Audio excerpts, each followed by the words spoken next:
75वीं वर्षगांठ पर हम उन असंख्य वीरों और वीरांगनाओं को नमन करते हैं जिन्होंने अपनी सांसें दांव पर लगाकर हमें आजाद हवा में सांस लेने के काबिल बनाया। ये कहानी है नीरा आर्य की आजाद हिंद फौज की। इस जासूस ने महान देशभक्त नेताजी सुभाष चंद्र बोस की जान बचाने के लिए अपने सुहाग की भी बलि चढ़ा दी।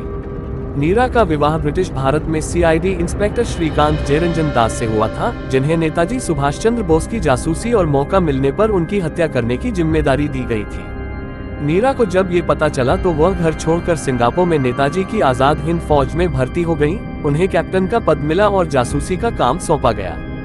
एक बार नीरा के पति जयरंजन नेताजी को मारने के बहुत करीब पहुंच गए थे, लेकिन सुभाष चंद्र बोस को बचाने के लिए नीरा ने पति की हत्या कर दी। नीरा ने अपनी आत्मकथा में जासूसी के दिनों के कुछ किस्से भी बयां किए हैं।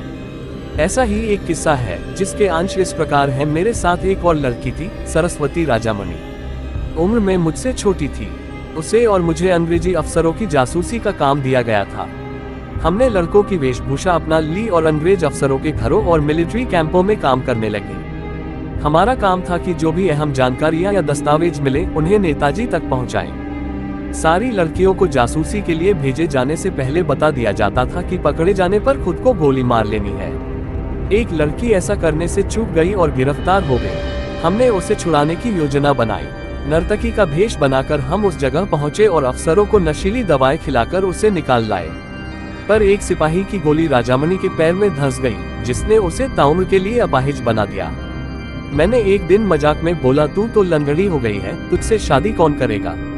तो वो बोली, आजाद हिंद फौज में हजारों छोरे हैं जो जंग में सीने पर और दोनों पैरों पर गोलियां खाएगा और दुश्मनों को ढेर करेगा, उससे शादी कर लूंगी।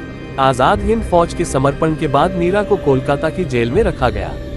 वहां लोहे के गर्म औजारों से छातियां काट दी गई। जेलर कहता था, अगर तुम बता दो कि नेताजी कहाँ हैं, तो छोड़ देंगे। वे एक ही बात कहती थी, नेताजी हवाई दुर्घटना में चल बसे।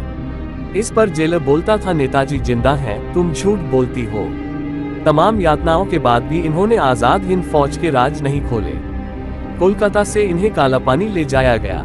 हैदराबाद के भारत में विलय के बाद इन्होंने फूल बेचकर जीवन यापन किया, लेकिन कोई भी सरकारी सहायता या पेंशन स्वीकार नहीं की।